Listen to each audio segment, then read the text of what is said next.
হযরত আলী কারামাল্লাহু ওয়াজহুল কারীমকে জিজ্ঞেস করা হয়েছে, হুজুর সিজদা দুইটা দেয়, একটা দিলে অসুবিধা কি? রুকুতে তো একবার যান। হায় হায়। হযরত আলী কারামাল্লাহু ওয়াজহুল কারীম বলেছেন, একটা সিজদার মাধ্যমে আমরা আল্লাহকে জানান দেই মিনহা খালাকনাকুম, মিনহা এখান থেকে আপনি আমাকে বানিয়েছেন মাওলা, এক সিজদা। আর দ্বিতীয় সিজদার মধ্যে জানান দেই ওয়া মিনহা নুখরিজুকুম, দ্বিতীয় সিজদা থেকে উঠে বসে আল্লাহকে জানান দেই ওয়া ফিহা নুঈদুকুম তারাতান উখরা, এখান থেকে সৃষ্টি, এখানে ফেরত যাব, আবার এখান থেকে আমাদের উত্থান হবে। তো এই দুই সিজদা এবং সিজদার উপর বসা, এগুলা দিয়ে আমরা এটা জানান দেই আল্লাহর দরবারে।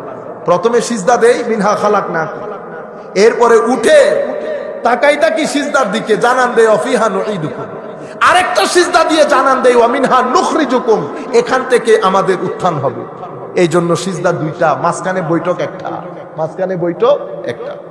যাই হোক, আমি আপনাদেরকে যেটা বলতে চাচ্ছিলাম, তো মাওলাই করিম, এই জন্য আল্লাহ ইলা, আমার নবীর নামকরণ করা হয়েছে মুহাম্মদ। এটা আমার নবীর জাতি না, সিফাতি অনেক নাম আছে আমার নবী, কিন্তু আমার নবী সত্তাগত নাম হচ্ছে মুহাম্মদ সাল্লাল্লাহু আলাইহি ওয়াসাল্লাম। কেন? মুহাম্মদ এটা হামদুন থেকে, প্রশংসা, প্রশংসা, হামদুন, হাম। আমার আল্লাহ শুরু দিয়ে কি বলেছেন? আলহামদু। কোরআনের গেটওয়ে, তো এটা কোরআনের মেইন গেট কোনটা? সূরাতুল ফাতিহা, এটাকে বলে গেটওয়ে অফ হোলি কোরআন, কোরআনের মেইন গেট। মেইন গেট দিয়ে যখন ঢুকতেছেন কি বলতেছেন? আলহামদু, সমস্ত প্রশংসা আল্লাহ, সমস্ত প্রশংসা আল্লাহ। কিন্তু আমার নবীর নামকরণ করা হয়েছে মুহাম্মদ, হায় হায় সাল্লাল্লাহু আলাইহি ওয়াসাল্লাম, যার প্রশংসা বারবার করা হয়। উপরে ছিল আহমদ, কিয়ামতের ময়দানে যে সিট দেওয়া হবে সেটা মাহমুদ। হামদুন থেকে আমার নবী বেরি হয়নি। কেন? ও সৃষ্টির আসমান, জমিন, গ্রহ, নক্ষত্র, যা কিছু আপনি দেখবেন সবাই আল্লাহর অস্তিত্বের প্রমাণ বহন করে, সবকিছু আল্লাহর অস্তিত্বের প্রমাণ বহন করে। যেটাই দেখবেন, পাহাড় দেখলে আমরা বলি না ও আলহামদুলিল্লাহ কিয়া বাত, দিল খুশি হয়ে যায় দেখলে। কিন্তু রুয়ে জমিনের মধ্যে আমার আল্লাহ সৃষ্টিগতভাবে কাউকে বুরহান বলে নাই। কি বলে নাই? বুরহান। সবাইকে আয়াত বলেছে, আয়াত, আয়াত মানে নিদর্শন।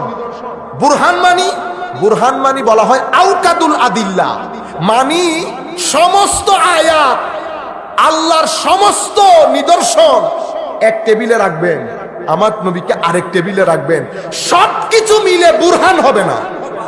আমার নবী একা বুরহান।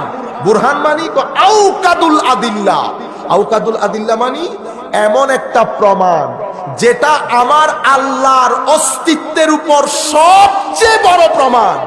মানলে মুমিন, না মানলে কাফের, মানলে বেহেশত, না মানলে জঙ্গে বদর, জঙ্গে বদরের যুদ্ধ। কিয়ামত আমার আল্লাহ পরে বর্পা করবেন, কিয়ামতের ট্রায়াল আমার আল্লাহ বদরের যুদ্ধে দিচ্ছেন। কেন? না মানার কারণে। কেন? কারণ আমার নবীর ব্যাপারে বলা হয়েছে কদ জাআকুম বুরহানুম মির রাব্বিকুম, এটা বুরহান, এটা মানতে হবে, না মেনে কোনো উপায় নাই। এটা আল্লাহর অস্তিত্বের সবচেয়ে বড় দলিল। যেহেতু বুরহান, সেই হেতু এই নবীকে আল্লাহ জাহেরে বাতেনে আমার আল্লাহ আল্লাহর ইচ্ছা অনুযায়ী সাজিয়েছে, সাজিয়ে আমার আল্লাহ নামকরণ করেছেন মুহাম্মদ। মানি আমার নবীকে যেই গেট দিয়ে আপনি ঢুকবেন, আকওয়াল বলেন, আহওয়াল বলেন, আখলাক বলেন, আফআল বলেন, যেই গেট দিয়ে আপনি ঢুকবেন আমার নবীকে দেখে আল্লাহর প্রশংসা